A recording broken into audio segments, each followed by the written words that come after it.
Good morning, people. How are you? Welcome back to my channel. Thank you to those of you who have subscribed and those who've been following. And I urge you to continue to like and subscribe. Today I'm headed to go and buy vegetables. The weather is mild right now. Plus there's no rain. You know, we live in a semi-arid area, so that means that if I'm going to plant any seedlings now, it will be about watering. But I'm home right now. I don't have a lot of commitments. Usually I have a lot of work in my activism and in my community work. But I'm taking out time because community work is a continuous thing.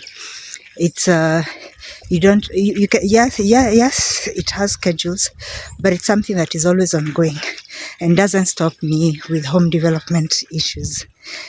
And first of all, I'm very inspired, and I'd like to mention people that inspire me, like Helena. What's her other name? I'm going to tag her here. Her show is very inspiring to me because they farm at home. Of course, they're in a place within Nairobi environs that has better climate, but still the amount of work that they do, I know they put a lot of effort. Christine Helena, yes. With her husband Peter, they do a lot of work on the farm, and I find it very inspiring. There are other people from other countries, but I can relate to people who are within the country. I also want to give out a shout out to couples that I've been watching lately, interracial couples, because you get to watch so many things online, and of course you always find people that are inspiring, others that you just admire but from afar. So I like Anne and Louis. They are a couple who have an age difference, but I've come to admire the girl so much. Though she's young, she has so many lessons for so many girls her age, and also even older women who, I can say it's just about attitudes. She has a very pleasant attitude. She's very jovial. That's her personality, of course. But the obedience and the support that she gives the husband who is working, and she's a stay-at-home wife, is very encouraging. And she's very flattering to the husband, and she's very positive to him all the time, when he has his ups and when he has his lows. That's something I really admire. Now, I'm also going to be buying flowers for beautification of the compound. Oh goodness, not having a gimbal is really tiring my arm, because the whole of this weekend I've been working using my arms, so it's a bit hectic on me having to lift the phone so that I can be able to see. You can be able to view me clearly. Anywho, I can hear a border ride at my back. Yes, a border, that's a motorbike that's used for carrying passengers. So I'm going to show you the plants that I'll be going to buy. I need first of all to get vegetables, because soon it's going to, so that by the time we get rain coming into season, then the crops will have shot up enough to sustain themselves without my continual watering them. Yeah, so I'm going to get in touch with you later on, and I've not also finished mulching the rest of the crops that are in the field. So I'll be doing that today. It's all a lot of physical work, but I had a heavy breakfast. I had some leftover food and then some black lemon tea with lots of sugar. That's allowed once in a while. Yeah, when I'm going to have a busy day, I make sure I eat well. So walk with me this journey. I'll keep you posted. I think I'll make the next section of the video when I'm at the person who sells the plants. We have several people, so I'm going to go to two particular ones. One concentrates just on vegetables and a few fruit trees, and the other one has a lot of plants, indigenous plants. So if I'll not have too much of a baggage when I do the vegetables first, I'll go to the next one. If I do, I'll just do the vegetables and a few fruit trees for today. and then the rest for later on. I'm also going to be embarking on doing a bit of, in preparation for our house expansion, I'm also going to be doing a bit of preparatory work that involves construction, but not of the house. Just moving the fence to enable the construction to go smoothly once we start. So check it out for now. Till later. This is Think Twice at Ruai Shopping Center. It's a revolutionary shop that has brought the shopping experience for people who cannot afford to go to high-end shops that stock clothes, because most clothing shops in Nairobi are brand new clothing is so expensive, and people cannot go to not everybody can afford to go regularly to the big markets, and we don't have very many big markets around Ruai.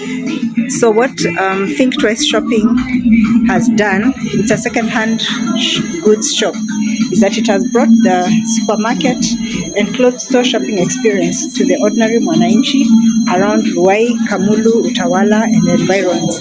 I think they have the same kind of shops in different places. For me today, I bypassed here on my way to buy the seedlings. I'm a woman, so whenever I have a spare shilling, I'll come and window shop even if I won't buy anything. But I've been wearing these shoes for the longest time. They are very comfortable because they are aerated. They are perforated, so they are breathable. In this hot climate of Ruai, it's very easy to walk around with them. But I needed an extra pair that I can walk around in, so I'm getting this.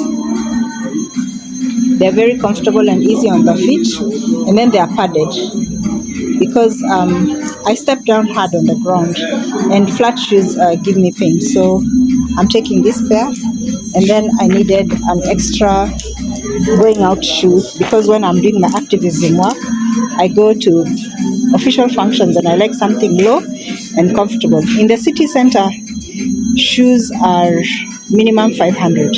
For those of you who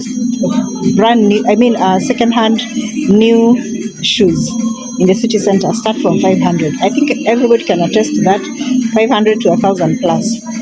So this is a deal for me getting this at 350. I appreciate it. And then after this, I'm going to buy the plants.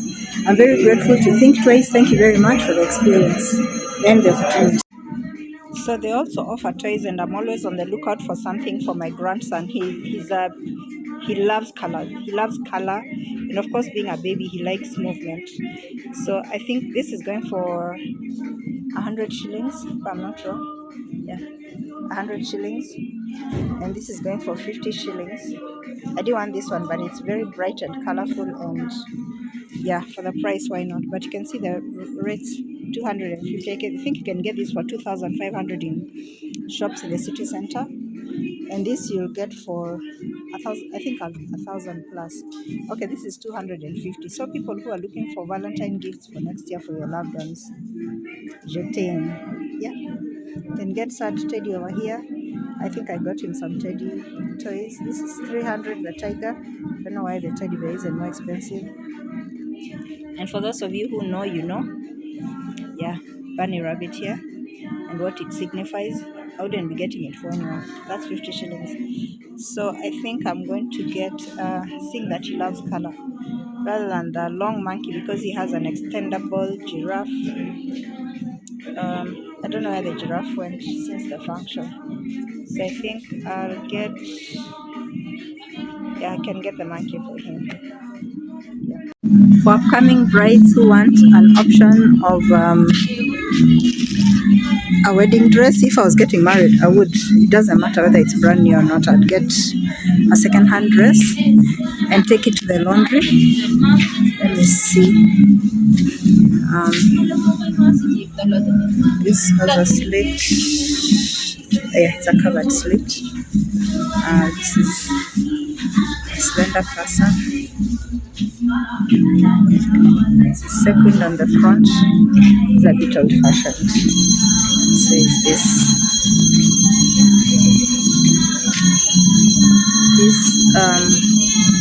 Yeah, in this day when people want, this is, yeah, this is for a very tall, slim person. Oh, this is beautiful. This is nice. Though a bit heavy, I'd remove the lining. I'm that kind of person. I'd remove every lining and just leave a bit on the bottom. That's where heat anyway. So yeah, if you need wedding dresses also, they are available in the women's aisle. So this is what I got. I found out that the shoes were actually 500 according to the price that's written at the bottom, which is meaning I hadn't had properly, but it's still a deal. And then this is a pure leather handbag.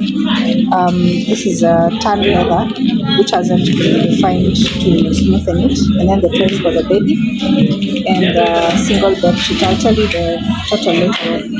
I always stop by the fruit vendor to make sure that I eat at least 2 pineapples when I've come into the right shopping center, because I rarely buy a full pineapple, and pineapples are so good for your health. Yeah, a slice is 20 shillings. So yeah.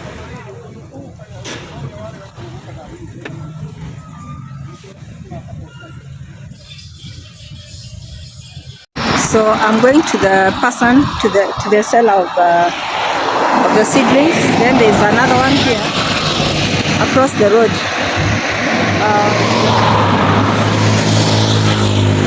Yeah, there's that one, but this is a new person, so I don't know this person.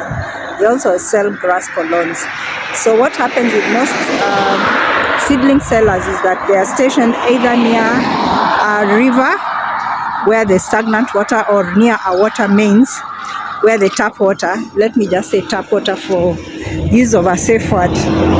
I had wanted to establish a nursery with an organization, through an organization that was giving us a grant one time, but that's a story for another day. Never happened. So I can see here they have, this is probably cabbage or sukuma wiki.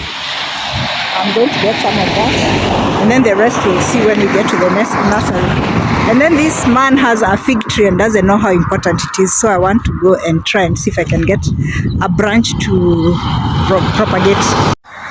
That's the source of their water.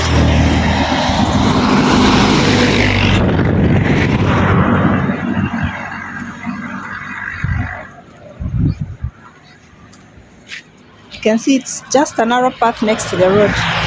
This is the main Nairobi Kangundo Road Highway, and that's the nursery.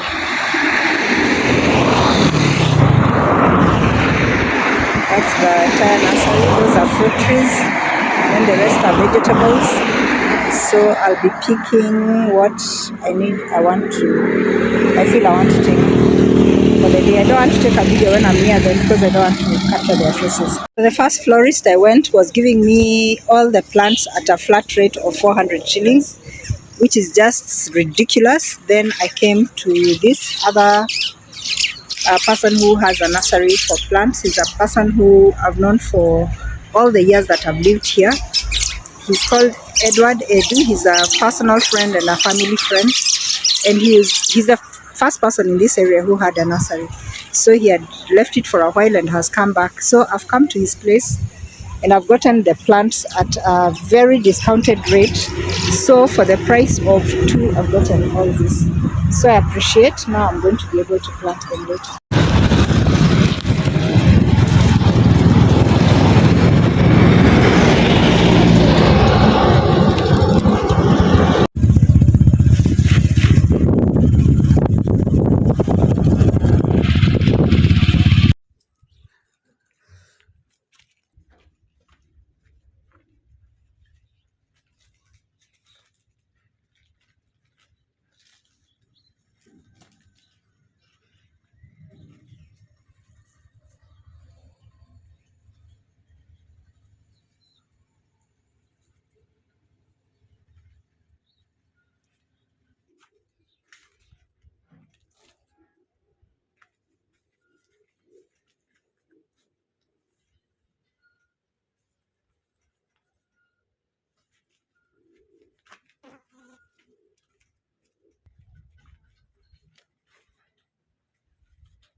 I've come back from buying the plants and I've kept them in the shade.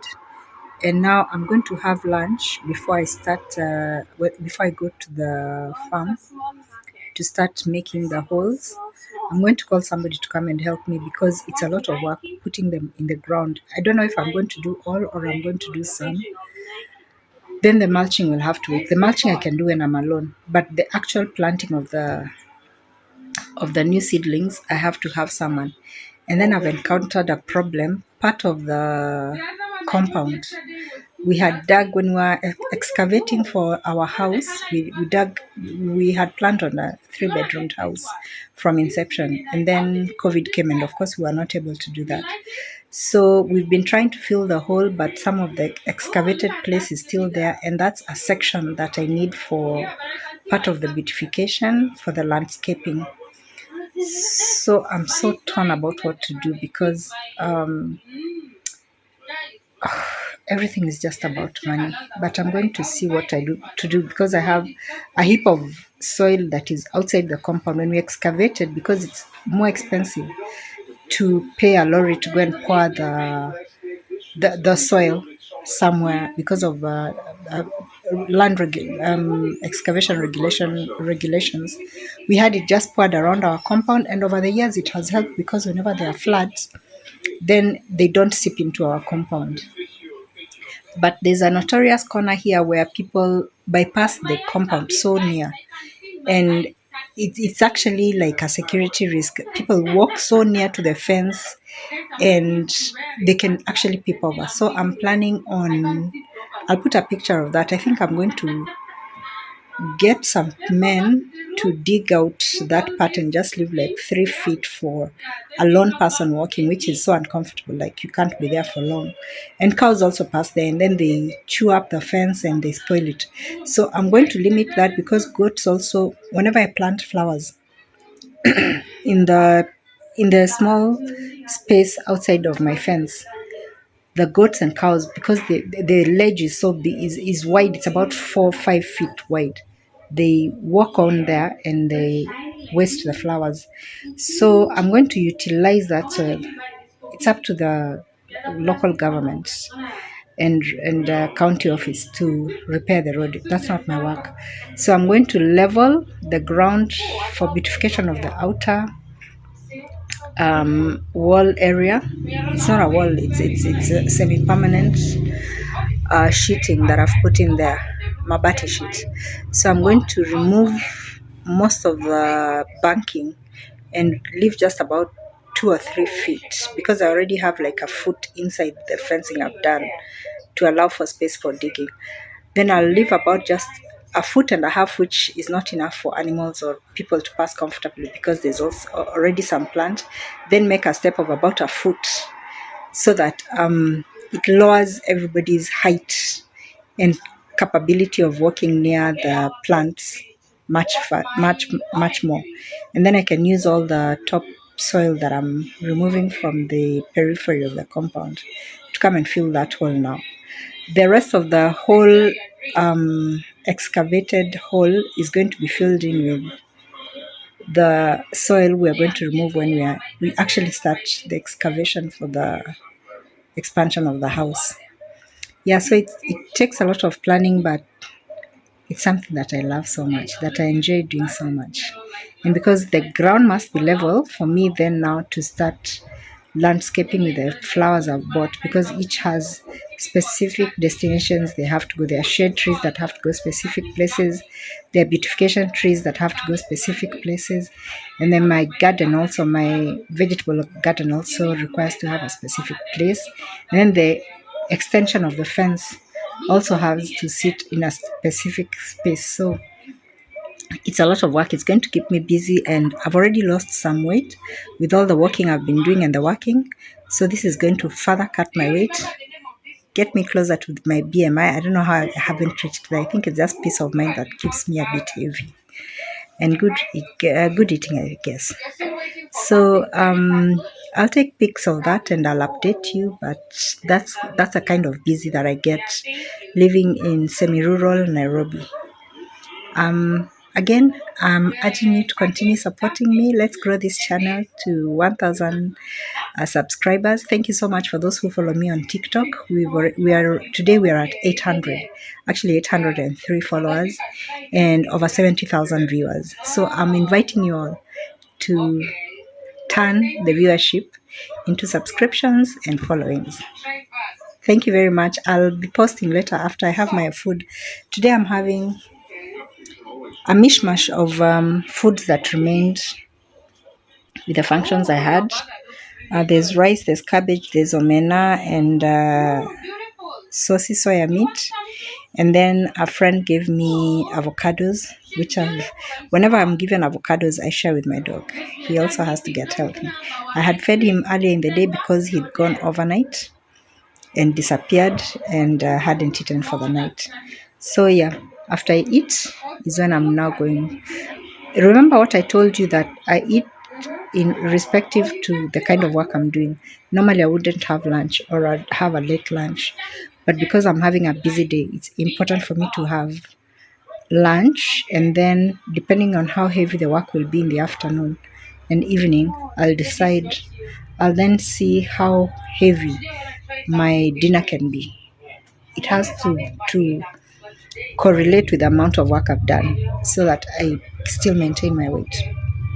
So check you out and see you later.